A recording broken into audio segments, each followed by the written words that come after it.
sendirian. Assalamualaikum warahmatullahi wabarakatuh. Selamat jumpa kembali sahabat-sahabat viewer dan subscriber channel Titah Misteri.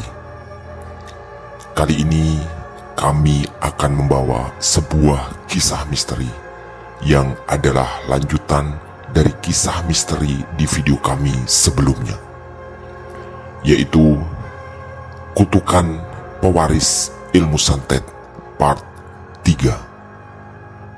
Selamat mengikuti. Sepulang dari kerja, Firly tidak langsung menuju tempat kosnya. Dia memutuskan membeli semua yang dibutuhkan untuk ritual.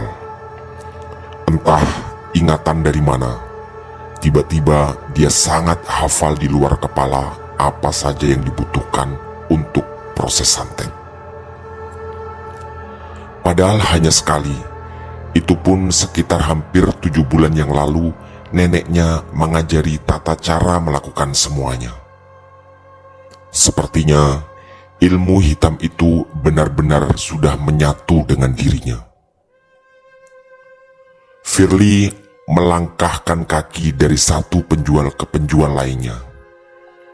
Kebetulan tidak terlalu jauh dari situ ada penjual bunga yang biasa dipakai untuk orang yang ke kuburan. Juga ada warung kecil yang menyediakan kemenyan. Bahan-bahan lain bahkan dengan mudah didapatkannya karena banyak dijual di warung-warung pada umumnya. Semua bahan sudah siap, tanpa ada satupun yang tertinggal.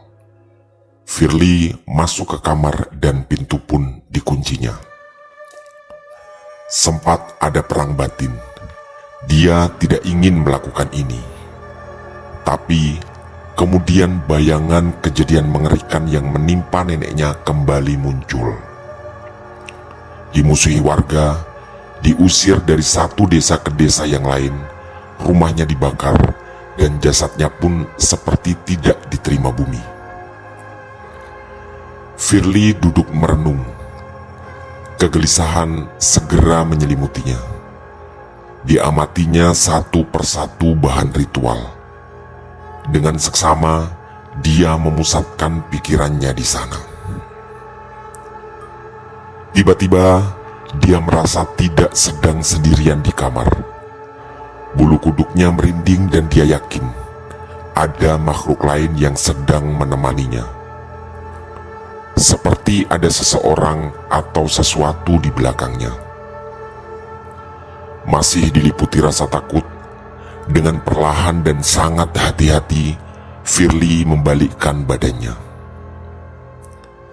Ternyata sang wanita berwajah rata ada di belakangnya.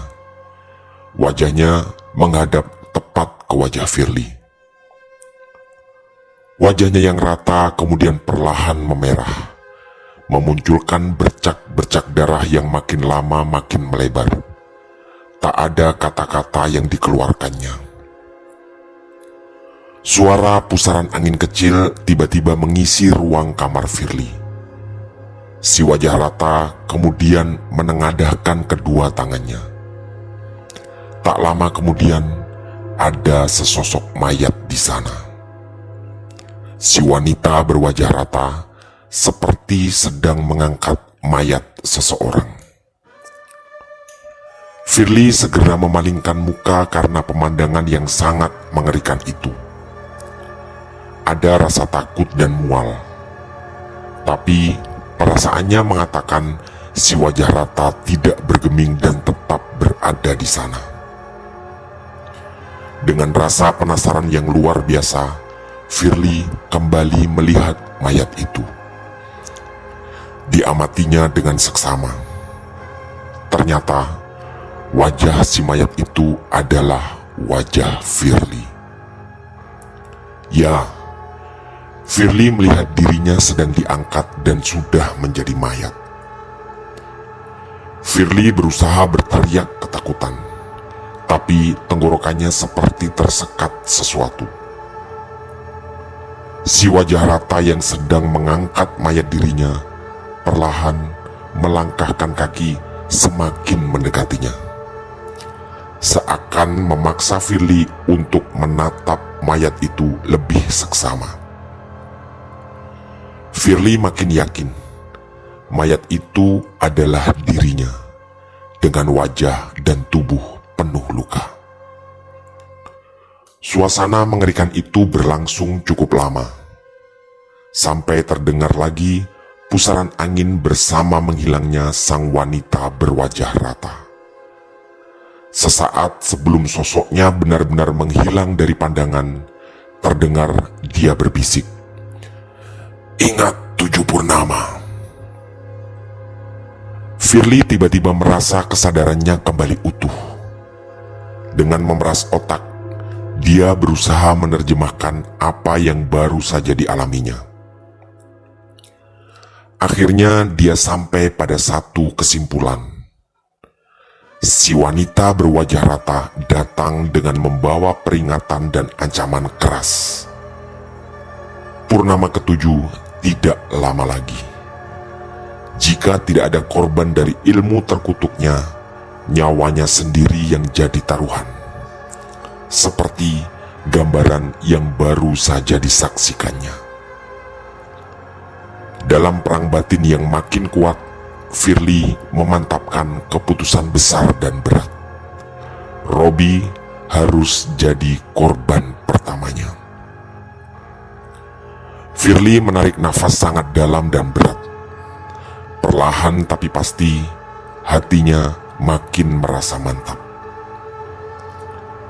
Dia pun kemudian duduk bersila dan memejamkan mata.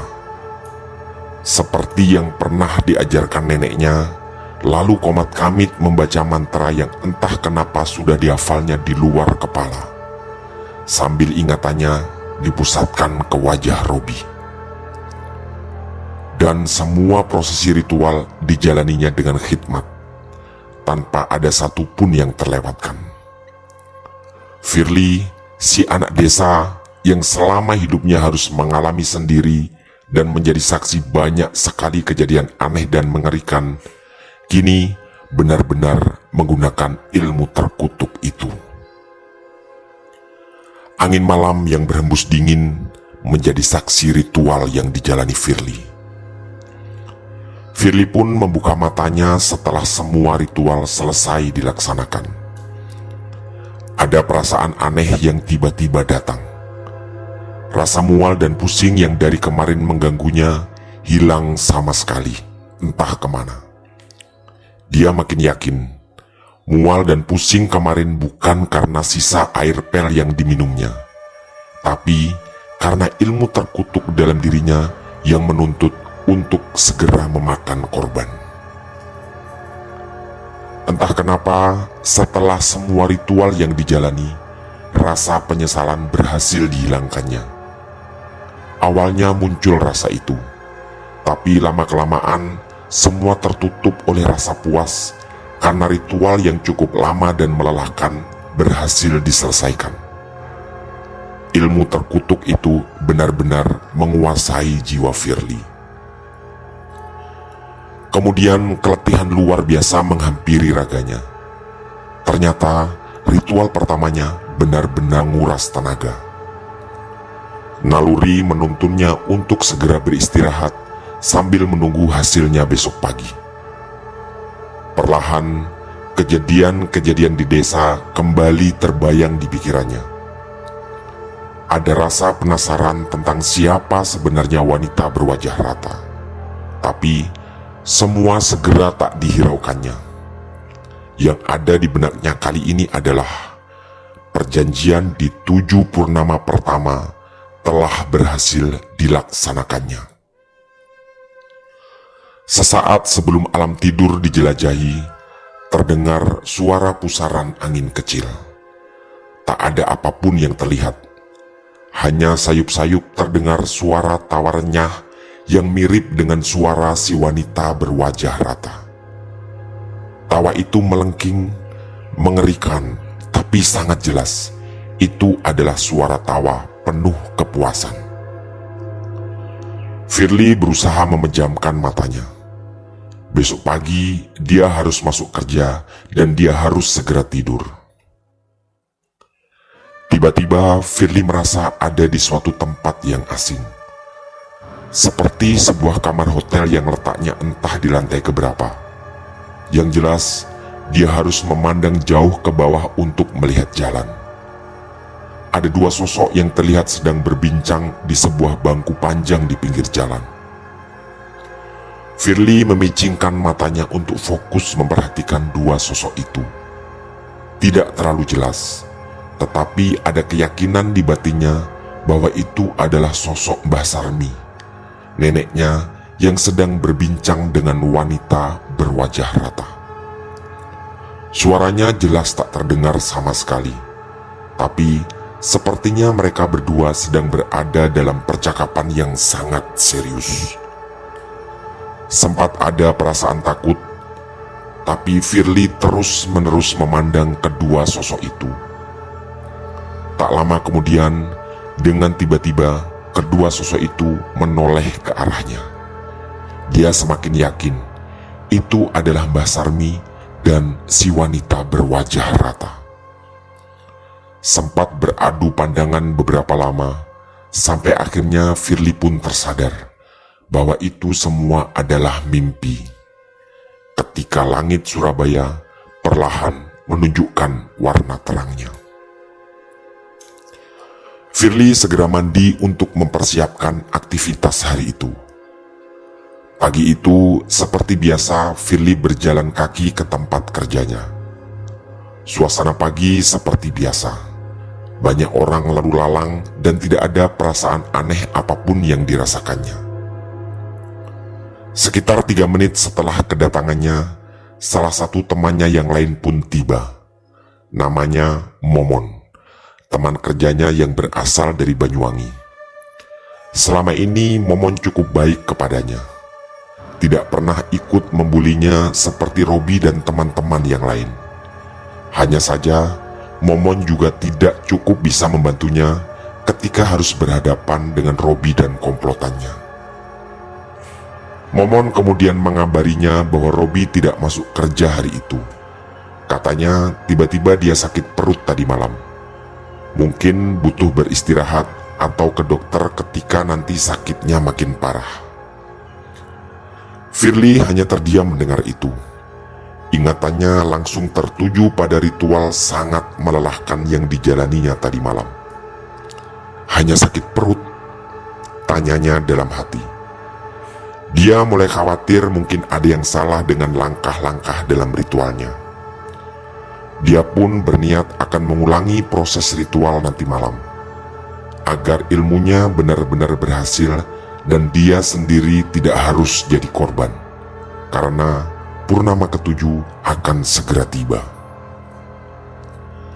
Hari itu Firly bekerja seperti biasa, menyapu, mengepel dan bersih-bersih, karena itu memang tugasnya sebagai seorang OB. Tidak ada gelagat aneh apapun yang akan membuat orang lain curiga kepadanya. Yang pasti, hari itu tidak ada gangguan dari Robi. Sambil berpikir nanti malam, dia akan mengulangi dan menyempurnakan ritual ilmu terkutuknya.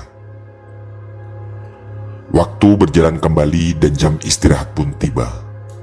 Seperti biasa, Firly mempersiapkan makan siang, nasi bungkus yang dibelinya dari warung di seberang jalan.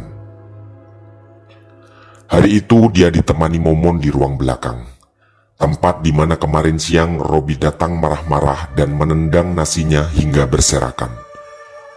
Firly dan Momon terlihat bercengkerama dan bercanda dengan renyah. Situasinya sungguh sangat berbeda dengan Robi. Momon juga mengaku sebagai anak desa yang miskin, yang juga nekat merantau ke Surabaya. Di situ, Momon bercerita bahwa bos pemilik dealer memang orang yang sangat baik, sehingga kasihan padanya ketika pertama kali mencari kerja. Firly tiba-tiba teringat peristiwa ketika pertama kali datang. Tanpa ada pengalaman kerja apapun, dia langsung diterima. Pak Roni, bosnya, memang dari wajahnya terlihat sangat baik dan bersahaja. Selama bekerja di situ, tidak pernah dia merasakan Pak Roni mengambil kebijakan yang merugikan OB maupun karyawan lain. Di titik ini, Firly merasa sangat beruntung bekerja di situ. Walaupun itu hanyalah sebuah keberuntungan kecil di tengah semua kesialan yang menimpa di sekujur perjalanan hidupnya. Di tengah makan siang, tiba-tiba terdengar hembusan angin yang datang. Sangat aneh karena ruang itu cukup tertutup. Firly terdiam menajamkan pendengarannya sambil bertanya kepada Momon, "Kamu dengar suara itu?" Momon hanya menggeleng sambil terus melanjutkan makan siangnya. Firly pun segera paham, hanya dia yang bisa mendengar suara itu. Karena tidak ingin Momon curiga, Firly segera mengalihkan pembicaraan. Suara hembusan angin terus-menerus terdengar, tapi Firly pura-pura tak menghiraukannya. Dia sama sekali tidak ingin Momon berpikir bahwa dirinya punya sesuatu atau kemampuan akan hal-hal gaib. Kesan sebagai anak desa yang lugu dan bodoh harus terus-menerus dijaganya. Momon yang lebih dulu selesai makan, kemudian ke ruang depan karena ada seorang karyawan yang memanggilnya. Firly pun kemudian sendirian di ruang itu. Perlahan ada bayangan yang muncul di depannya. Awalnya seperti sebuah gumpalan asap kecil yang makin lama makin besar dan jelas. Ternyata dia lagi. Si wanita berwajah rata datang lagi kepadanya. Seperti kemarin, dia berdiri dan perlahan menengadahkan tangannya. Suasana ruangan itu terasa hening dan menakutkan. Tiba-tiba ada sesosok mayat yang diangkatnya. Firly mulai ketakutan, tapi perlahan berhasil diatasinya. Setelah sempat memalingkan muka karena takut, Firly kembali mengarahkan pandangannya ke sosok itu. Dengan sangat perlahan, si wanita berwajah rata melangkah semakin mendekat, dan Firly dengan seksama memperhatikan sosok mayat itu. Wajahnya sangat jelas. Firly sangat mengenali wajah itu. Itu adalah mayat Robi yang selama ini memusuhi dan menyakitinya. Tubuhnya penuh luka dan seperti tercabik, ada lubang besar di perutnya. Darah semburat di hampir sekujur tubuhnya. Mayat Robi tak bergerak sama sekali. Si wanita berwajah rata tetap tak bersuara, menghadapkan wajah ratanya tepat ke wajah Firly. Kemudian mengeluarkan suara dengusan entah apa maksudnya, dan tak lama dia pun menghilang. Firly tahu itu semua adalah isyarat yang harus diterjemahkannya. Otaknya berputar keras dan sampai pada satu kesimpulan. Si wanita berwajah rata menuntut hasil dari ilmu terkutuk itu. Robi harus menjadi mayat. Firly semakin yakin dengan analisanya. Niatnya bulat, nanti malam dia harus mengulangi dan menyempurnakan ritualnya. Tapi ternyata kesimpulannya kali ini salah. Momon kemudian datang dengan sangat tergesa dan mengabarkan bahwa Robi baru saja meninggal. Menurut informasi yang didengarnya, setelah muntah darah, tubuh Robi membiru dan kaku, lalu menghembuskan nafas terakhirnya. Firly berpura-pura terkejut dengan kabar itu. Dia pun menyetujui usulan Momon untuk melayat ke sana nanti sepulang kerja. Firly yang sadar analisanya salah, berusaha mengambil kesimpulan lain. Si wanita berwajah rata tadi datang bukan untuk menuntutnya mengulangi ritual, tetapi datang untuk memberi kabar bahwa Robi sudah menjadi mayat, seperti gambaran sosok yang diangkatnya. Sore harinya, Firly, Momon, dan teman-temannya yang lain melayat ke rumah orang tua Robi. Ternyata cukup jauh, butuh sekitar 2 jam perjalanan. Sesampai di sana, banyak tetangga sudah berkumpul. Jenazah Robi ada di ruang tamu. Tangis haru memenuhi suasana sore itu. Menurut informasi dari salah satu anggota keluarga, jenazah Robi akan dimakamkan setelah Isya. Firly dan teman-teman karyawan dealer segera membuat jamaah tahlilan. Dengan dipimpin Pak Arif, karyawan bagian penjualan, semua tenggelam dalam khusyuk dan khidmatnya bacaan doa. Tapi Firly hanya berpura-pura berkomat kamit. Ingatan tentang doa apapun telah lama hilang dari otaknya. Ilmu terkutuk itu benar-benar telah merenggut semuanya. Tiba-tiba Firly melihat jenazah Robi terbangun. Semua orang tetap pada posisinya masing-masing dan khusyuk membaca doa. Di titik ini Firly sadar dia adalah satu-satunya yang bisa melihat itu. Dengan masih berpakaian kafan, sosok Robi berjalan perlahan menghampirinya. Firly terus-menerus menatapnya. Entah kenapa tak ada rasa takut sama sekali kali ini. Sosok Robi kemudian sampai tepat di hadapannya. Robi terlihat sangat pucat, tapi kemudian perlahan darah segar mengalir dan memenuhi wajahnya. Tak ada suara apapun yang dikeluarkannya. Hanya saja tatapannya seperti semakin tajam ke arah Firly. Bola matanya kemudian memerah, seperti sedang sangat dikuasai amarah. Mulut Robi kemudian perlahan terbuka dan menganga, seperti ingin mengucapkan sesuatu, tapi tetap tak ada sepatah kata pun. Firly terus-menerus tak mengedipkan matanya. Setelah beberapa lama beradu pandang, sosok Robi pun menghilang. Lanjut part 4.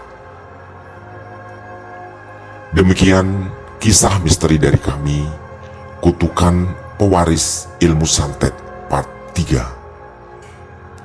Insya Allah besok di jam yang sama kami akan mengupload kembali kisah lanjutan, yaitu Kutukan Pewaris Ilmu Santet part 4. Semoga kisah-kisah misteri dari kami cukup untuk menghibur dan menemani sahabat-sahabat viewer dan subscriber semua. Kami mohon maaf apabila terdapat kesalahan dalam penuturan kata. Kami dari tim Titah Misteri mengucapkan terima kasih dan wassalamualaikum warahmatullahi wabarakatuh.